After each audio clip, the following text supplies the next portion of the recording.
Olá, queridos, que bom poder estar mais uma vez sendo um canal de Deus para a sua vida.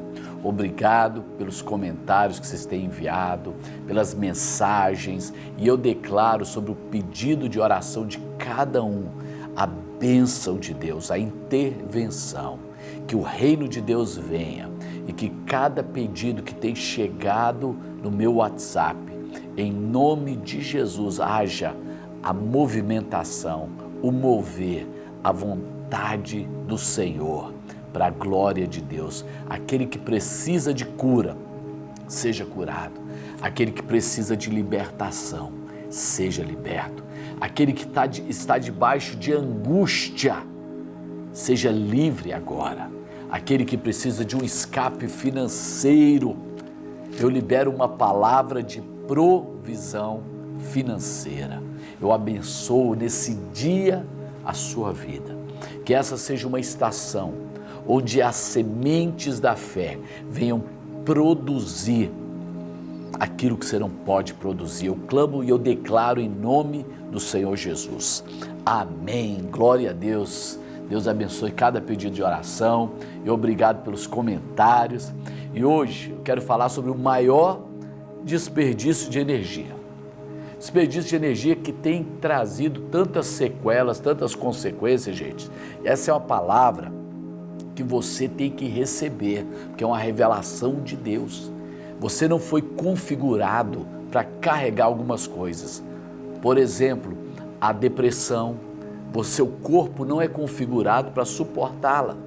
Por isso que provoca tanta reação química em você e abre portas das quais Satanás lança as setas, os dardos dele sobre a sua vida. Então nós vamos hoje fechar essas portas, fechar essas brechas e declarar um dia que você saiba usar aquilo que Deus tem para você. Então, preocupação. Parece que é um mal do século. A preocupação traz depressão, traz amortecimento. Ela suga tua energia. Ela tira o seu ânimo para fazer. O que Jesus tem para nos dizer a respeito da preocupação? Mateus capítulo 6, na palavra de Deus diz assim: portanto, não vos inquieteis dizendo, que comeremos, o que beberemos, ou com que nos vestiremos? Porque as pessoas sem Deus, gentios, é que buscam todas essas coisas. As pessoas que têm ausência de fé, as pessoas que têm ausência de Deus, é que buscam todas essas coisas, pois o vosso Pai Celeste sabe. O Pai Celeste o que? Sabe. Escreva aí. Ele sabe que precisam, que necessitam de todas elas. Buscai, pois, em primeiro lugar seu reino e a sua justiça, e todas essas coisas vos serão acrescentadas. Uma estatística diz que morre 4 vezes mais pessoas de preocupação do que na guerra. São as famosas doenças vasculares, cardiovasculares. Muitas vezes você está preparando, gente, seu sepultamento. Tem hora que, se você não souber lidar com essa expectativa que rouba o seu presente, porque a preocupação, ela tira de você o prazer de experimentar, de viver o presente. Sobrecarrega você. A Bíblia, ela é bem clara sobre isso, mas o que eu quero dizer é que preocupação é um desperdício, é um trabalho inútil, é um desperdício de energia. Você pode se preocupar o quanto você quiser, isso não vai mudar nada na sua vida. Se preocupação tivesse efeito positivo, nem a palavra é boa para se dizer. O Senhor fala, não vos preocupeis, não vos ocupeis antecipadamente. Se ela fosse algo positivo, daria resultado. mas não traz resultado, não muda, não melhora e não responde. Preocupação, ela é completamente inútil. Primeiro, ela não pode te ajudar, pelo contrário, ela pode prejudicar. Terceiro, ela não muda nada, ela apenas piora. Ficar preocupado com o seu filho, preocupado com o seu esposo, preocupado com a sua filha, preocupado com o seu trabalho, preocupado com a sua carreira, preocupado com o que vão pensar, preocupado com tantas coisas reais e irreais. Preocupação, gente, é criar uma expectativa negativa para algo que você ainda nem tratou.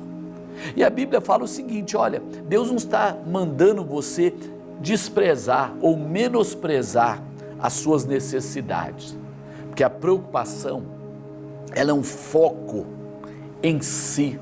Essa geração diz o quê? Pense em você, cuide de você, sabe? Se preserve. Ela é voltada muito para si.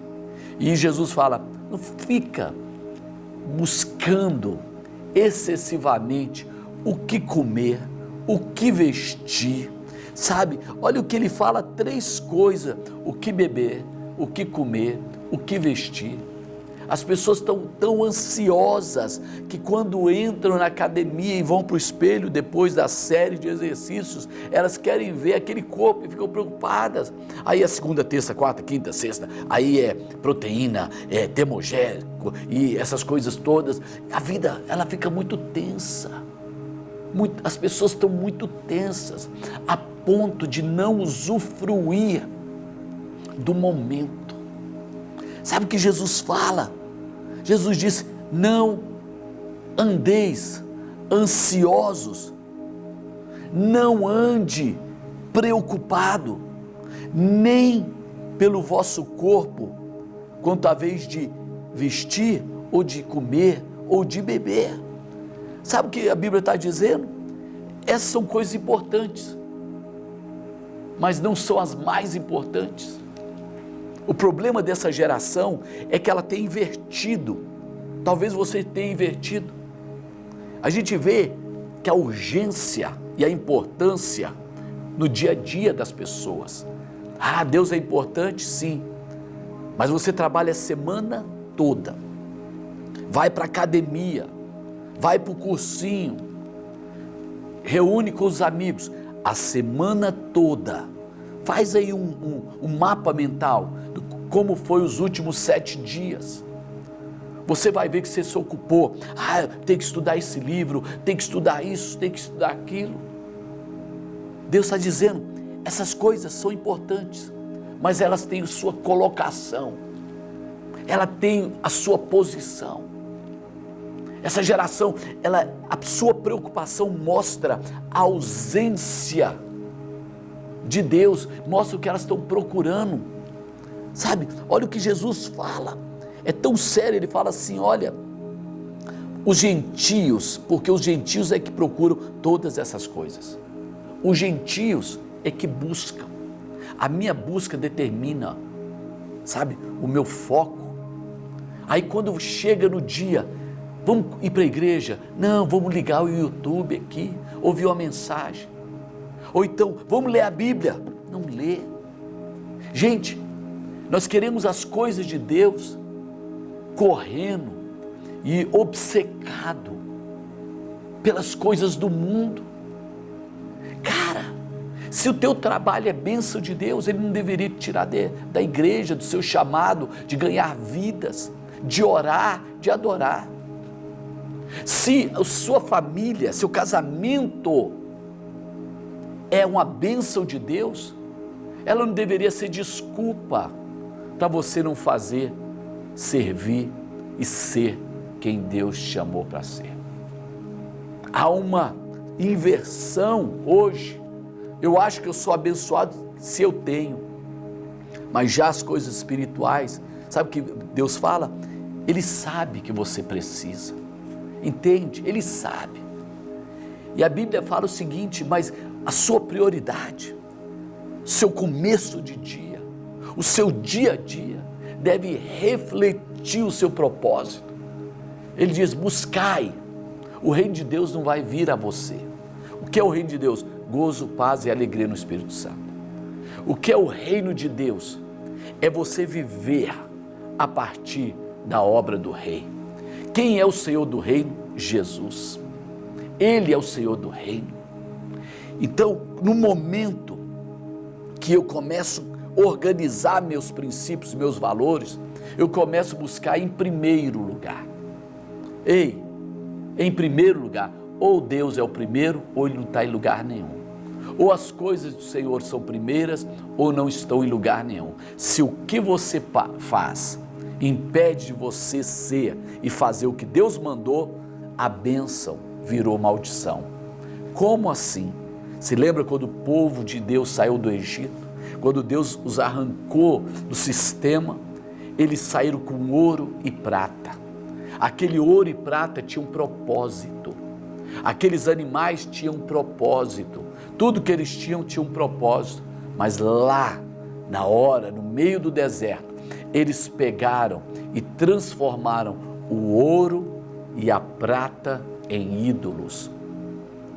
Outras pessoas estão transformando coisas, pessoas, seu corpo, sua mente em ídolos. Sabe o que a Bíblia diz? Buscar em primeiro lugar o reino, o rei, e as demais coisas vos serão acrescentadas. Buscai o reino de Deus e a sua justiça. O que é a justiça do reino? É viver a partir da obra de Jesus. Quem é Jesus? Ele é a minha justiça. Ele carregou as minhas dores para que eu tivesse, o alívio. Ele carregou minhas enfermidades para que eu tenha a cura. A justiça, buscar a justiça de Deus, é buscar a obra de Jesus. É entender aquele sangue derramado, é entender a coroa de espinhos, é entender os cravos nas mãos, é entender as chicotadas, é entender quando ele diz: meu Deus, por que me abandonaste? A justiça de Deus é quando você entende que a fúria do céu caiu sobre Jesus, para que a bênção do céu viesse sobre nós. Buscar o reino de Deus é sair desse sistema de valores, essa coisificação, essa monetização que existe em tudo agora. É você poder descansar. Fala: Senhor, obrigado. Nesse dia eu vou começar buscando a Tua presença. Organiza a sua agenda. O seu problema é que você não ouve. O pessoal fala assim: Deus está em silêncio. Quem sabe Ele vai falar com você se você abrir a palavra dEle. Deus está em silêncio, talvez, porque a palavra dEle está fechada na sua casa, nas suas decisões. Porque a sua boca está cheio de canções, de vibrações pelo time de futebol, pelo seu hobby. Mas quando você vai para a casa de Deus adorar o Senhor, é aquele silêncio mórbido, aquele cansaço. Você já viu, cara? Você pode assistir uma série toda, mas muitas vezes meia hora de oração, 15 minutos, já é um esforço. Você pode ler um livro todo, mas quando vai ler a Bíblia, isso é espiritual. Porque quando o teu espírito está no controle, a Bíblia fala: a minha alma tem sede de Deus, do Deus vivo. Buscai o reino de Deus e a sua justiça. E eu deixei uma parte para o final. E todas essas coisas vos serão acrescentadas. Ei, Deus não mente. Deus não mente. Organiza essa inversão de valores. Organiza. E você vai ver que o céu, ele não perde. Ele jamais vai perder para aquilo que eu entrego para ele. Que Deus te abençoe nesse dia. Que o Senhor venha abrir os seus olhos para que você possa entender essa palavra e experimentar uma nova estação. Amém? Compartilha, envia para alguém, escute ela outras vezes e me mande uma mensagem. Tenha um dia cheio de bênção, eu te abençoo em nome do Senhor Jesus. Um acrescentar na tua vida. Amém.